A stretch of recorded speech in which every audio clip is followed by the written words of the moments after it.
O Espelho, de Machado de Assis. Narrado por Eduardo Teller. Esboço de uma nova teoria da alma humana. 4 ou 5 cavaleiros debatiam, uma noite, várias questões de alta transcendência, sem que a disparidade dos votos trouxesse a menor alteração aos espíritos. A casa ficava no morro de Santa Teresa. A sala era pequena, alumiada a velas, cuja luz fundia-se misteriosamente com o luar que vinha de fora. Entre a cidade, com as suas agitações e aventuras, e o céu, em que as estrelas pestanejavam, através de uma atmosfera límpida e sossegada, estavam os nossos 4 ou 5 investigadores de coisas metafísicas, resolvendo amigavelmente os mais árduos problemas do universo. Por que 4 ou 5? Rigorosamente eram 4 os que falavam, mas além deles, havia na sala um 5º personagem, calado, pensando, cochilando, cuja espórtula no debate não passava de um ou outro resmungo de aprovação. Esse homem tinha a mesma idade dos companheiros, entre 40 e 50 anos. Era provinciano, capitalista, inteligente, não sem instrução, e, ao que parece, astuto e cáustico. Não discutia nunca, e defendia-se da abstenção com um paradoxo, dizendo que a discussão é a forma polida do instinto batalhador, que jaz no homem como uma herança bestial, e acrescentava que os serafins e os querubins não contravertiam nada, e, aliás, eram a perfeição espiritual e eterna. Pensando bem, talvez o senhor tenha razão. Como desse esta mesma resposta naquela noite, contestou-lhe a um dos presentes e desafiou-o a demonstrar o que dizia, se era capaz. Jacobina, assim se chamava ele, refletiu um instante e respondeu: vai senão quando, no meio da noite, sucedeu que este casmurro usou da palavra, e não 2 ou 3 minutos, mas 30 ou 40. A conversa em seus meandros veio a cair na natureza da alma, ponto que dividiu radicalmente os 4 amigos. Cada cabeça, cada sentença. Não só o acordo, mas a mesma discussão tornou-se difícil, se não impossível, pela multiplicidade de questões que se deduziram do tronco principal, e um pouco, talvez, pela inconsistência dos pareceres. Um dos argumentadores pediu ao Jacobina alguma opinião, uma conjetura ao menos. Nem conjetura nem opinião, redarguiu ele. Uma ou outra pode dar lugar a dissentimento, e, como sabem, eu não discuto. Mas se querem ouvir-me calados, posso contar-lhes um caso de minha vida, em que ressalta a mais clara demonstração acerca da matéria de que se trata. Em primeiro lugar, não há uma só alma, há 2. 2? Nada menos de 2 almas. Cada criatura humana traz 2 almas consigo, uma que olha de dentro para fora, outra que olha de fora para dentro. Espantem-se à vontade, podem ficar de boca aberta, dar de ombros tudo. Não admito réplica. Se me replicarem, acabo o charuto e vou dormir. A alma exterior pode ser um espírito, um fluido, um homem, muitos homens, um objeto, uma operação. Há casos, por exemplo, em que um simples botão de camisa é a alma exterior de uma pessoa. E assim também a polca, o voltarete, um livro, uma máquina, um par de botas, uma cavatina, um tambor, etc. Está claro que o ofício dessa segunda alma é transmitir a vida, como a primeira. As 2 completam o homem, que é, metafisicamente falando, uma laranja. Quem perde uma das metades, perde naturalmente metade da existência. E casos há, não raros, em que a perda da alma exterior implica a da existência inteira. Shylock, por exemplo, a alma exterior daquele judeu eram os seus ducados. Perdê-los equivalia a morrer. Nunca mais verei meu ouro, diz ele a Tubal. É um punhal que me enterras no coração. Vejam bem esta frase. A perda dos ducados, alma exterior, era a morte para ele. Agora é preciso saber que a alma exterior não é sempre a mesma. Não? Não, senhor. Muda de natureza e de estado. Não aludo a certas almas absorventes, como a pátria, com a qual disse o Camões que morria, e o poder, que foi a alma exterior de César e de Cromwell. São almas enérgicas e exclusivas, mas há outras, embora enérgicas, de natureza mudável. Há cavalheiros, por exemplo, cuja alma exterior nos primeiros anos foi um chocalho ou um cavalinho de pau, e mais tarde uma provederia de irmandade, suponhamos. Pela minha parte, conheço uma senhora, na verdade gentilíssima, que muda de alma exterior 5, 6 vezes por ano. Durante a estação lírica é a ópera. Sessão da estação, a alma exterior substitui-se por outra. Um concerto, um baile do cassino, a Rua do Ouvidor, Petrópolis. Perdão, essa senhora quem é? Essa senhora é parenta do diabo e tem o mesmo nome. Chama-se Legião. E assim outros muitos casos. Eu mesmo tenho experimentado dessas trocas. Não as relato porque iria longe. Restrinjo-me ao episódio de que lhes falei. Um episódio dos meus 25 anos. Os 4 companheiros, ansiosos de ouvir o caso prometido, esqueceram a controvérsia.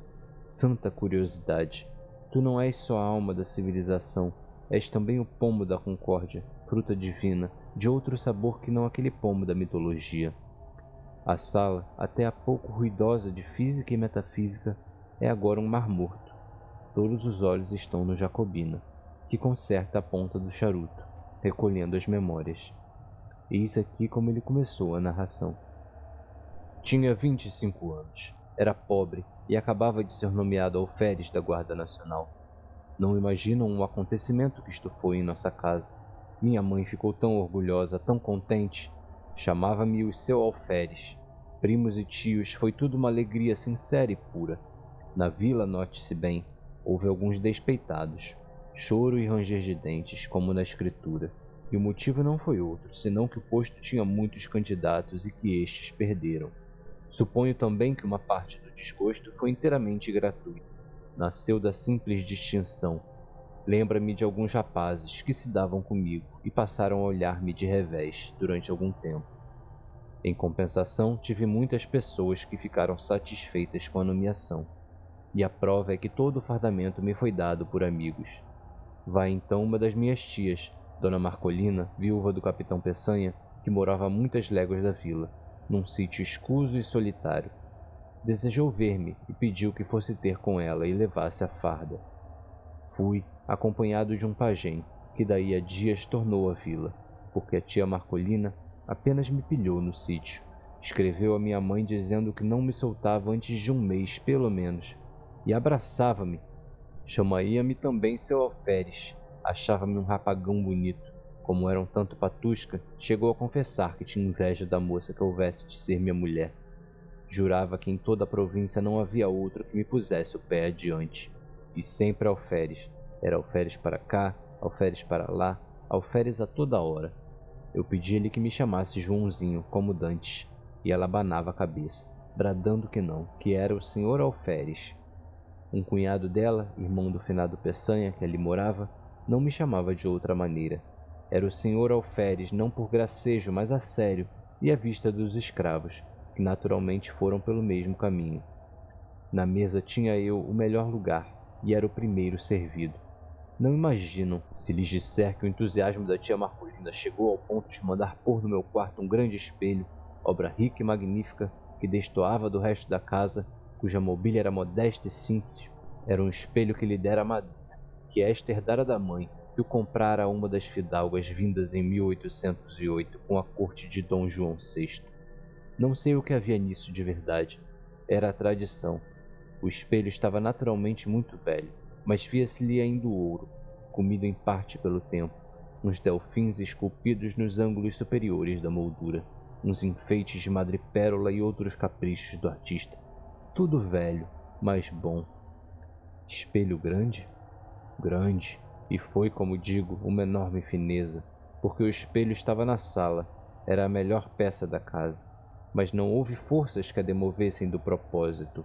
Respondia que não fazia falta, que era só por algumas semanas, e finalmente que o senhor alferes merecia muito mais.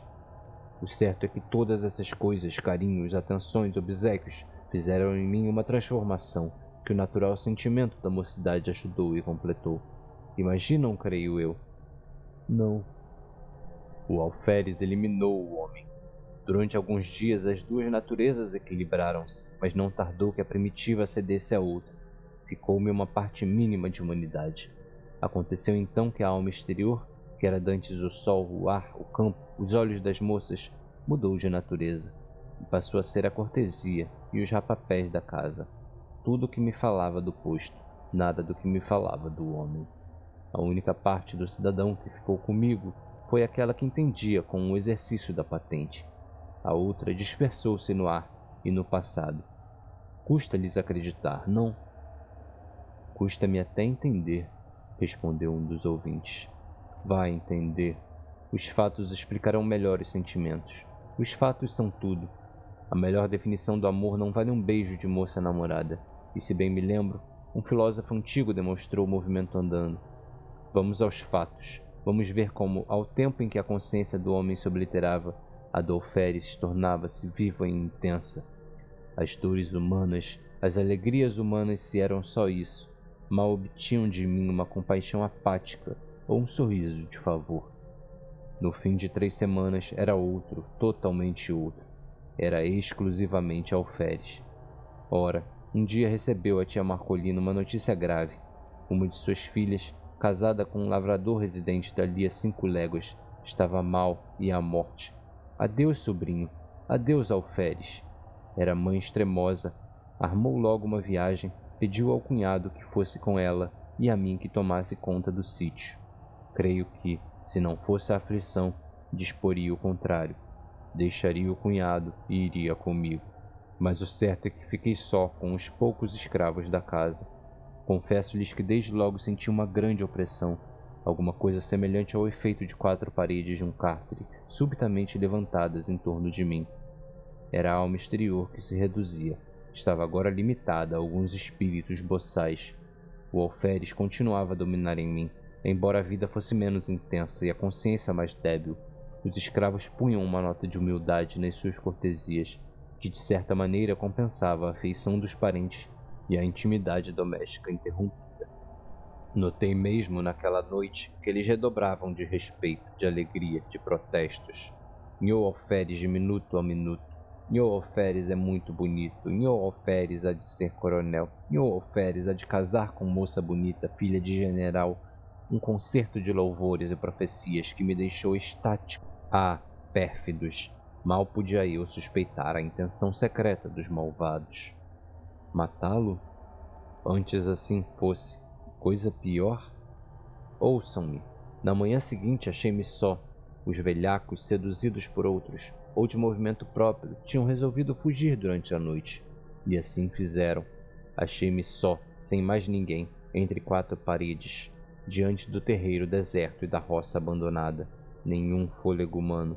Corri a casa toda, senzala, tudo. Nada, ninguém, um molequinho que fosse. Galos e galinhas tão somente.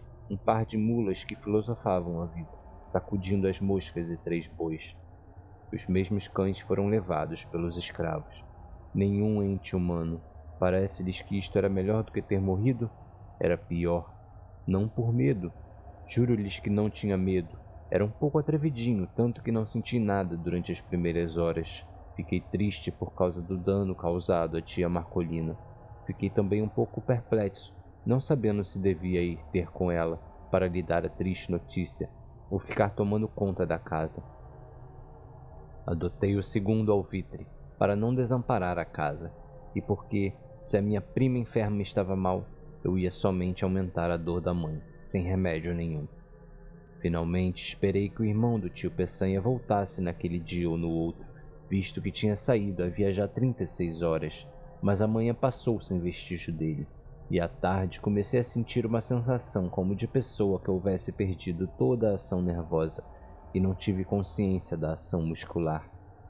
O irmão do tio Peçanha não voltou nesse dia, nem no outro, nem em toda aquela semana.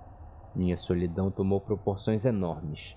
Nunca os dias foram mais compridos, nunca o sol abrasou a terra com uma obstinação mais cansativa. As horas batiam de século a século no velho relógio da sala. cuja pêndula, tic-tac, tic-tac, feria minha alma interior, como um piparote contínuo da eternidade.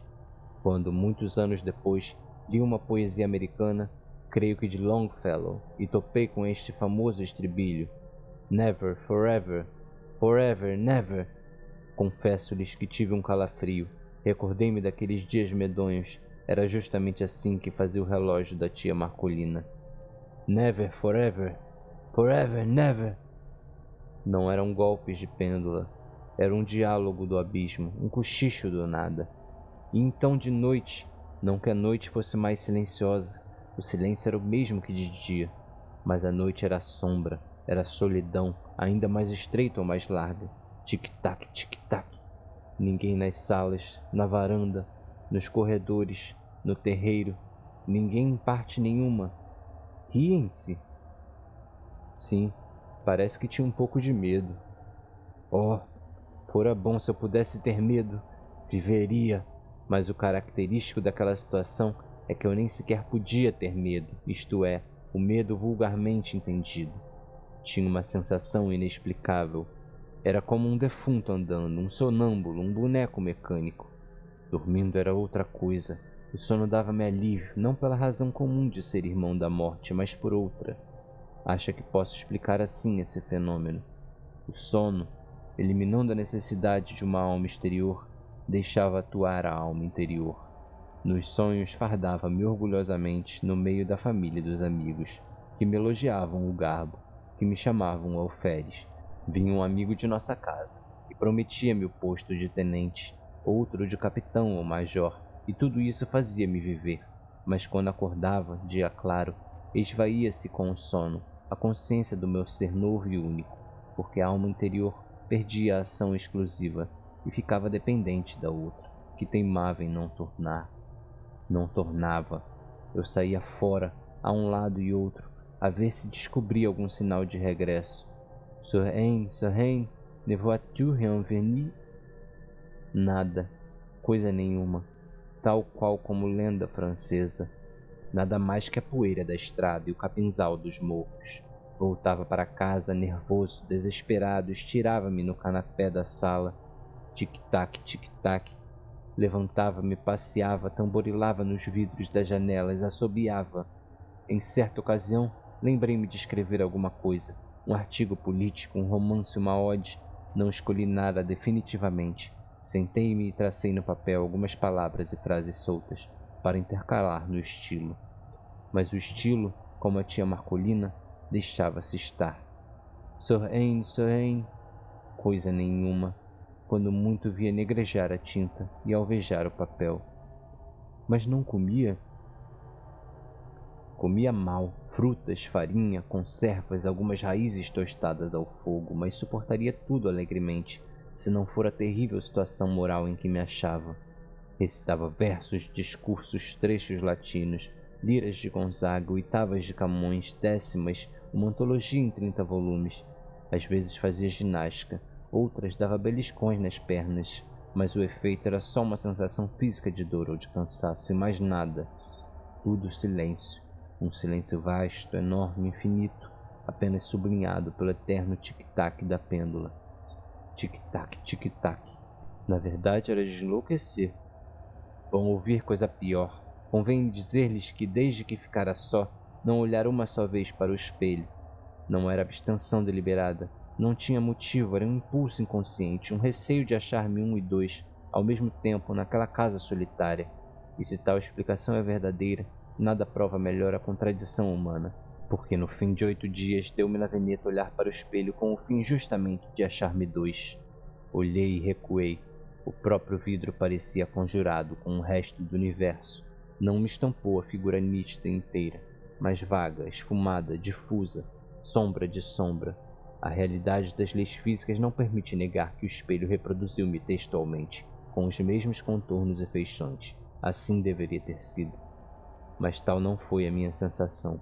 Então tive medo. Atribuí o fenômeno à excitação nervosa em que andava. Receei ficar mais tempo e enlouquecer. Vou-me embora, disse comigo. Levantei o braço com um gesto de mau humor e ao mesmo tempo de decisão. Olhando para o vidro, o gesto lá estava. mas disperso, esgaçado, mutilado. Entrei a vestir-me, murmurando comigo, tossindo sem tosse, sacudindo a roupa com estrépito, afligindo-me a frio com os botões para dizer alguma coisa. De quando em quando olhava furtivamente para o espelho. A imagem era a mesma difusão de linhas, a mesma decomposição de contornos. Continuei a vestir-me. Subitamente, por uma inspiração inexplicável, por um impulso sem cálculo, lembrou-me. Se forem capazes de adivinhar qual foi a minha ideia, diga. Estava a olhar para o vidro, com uma persistência de desesperado, contemplando as próprias feições derramadas e inacabadas, uma nuvem de linhas soltas, informes, quando tive o pensamento: não, não são capazes de adivinhar. Mas diga, diga! Lembrou-me vestir a farda de alferes. Vestia, aprontei-me de todo, e como estava defronte do espelho, levantei os olhos e... não lhes digo nada. O vidro reproduziu então a figura integral. Nenhuma linha de menos, nenhum contorno diverso. Era eu mesmo, o alferes, que achava, enfim, a alma exterior. Essa alma ausente com a dona do sítio, dispersa e fugida com os escravos. Ei-la recolhida no espelho. Imaginai um homem que pouco a pouco emerge de um letargo, abre os olhos sem ver, depois começa a ver. Distingue as pessoas dos objetos, mas não conhece individualmente uns nem outros. Enfim, sabe que este é fulano, aquele é cicrano, aqui está uma cadeira, ali um sofá. Tudo volta ao que era antes do sono. Assim foi comigo. Olhava para o espelho, ia de um lado para outro, recuava, gesticulava, sorria, e o vidro exprimia tudo. Não era mais um autômato, era um ente animado. Daí em diante, fui outro. Cada dia, a uma certa hora, vestia-me de alferes e sentava-me diante do espelho, lendo, olhando, meditando. No fim de 2, 3 horas, despia-me outra vez. Com este regime, pude atravessar mais 6 dias de solidão, sem os sentir. Quando os outros voltaram a si, o narrador tinha descido as escadas.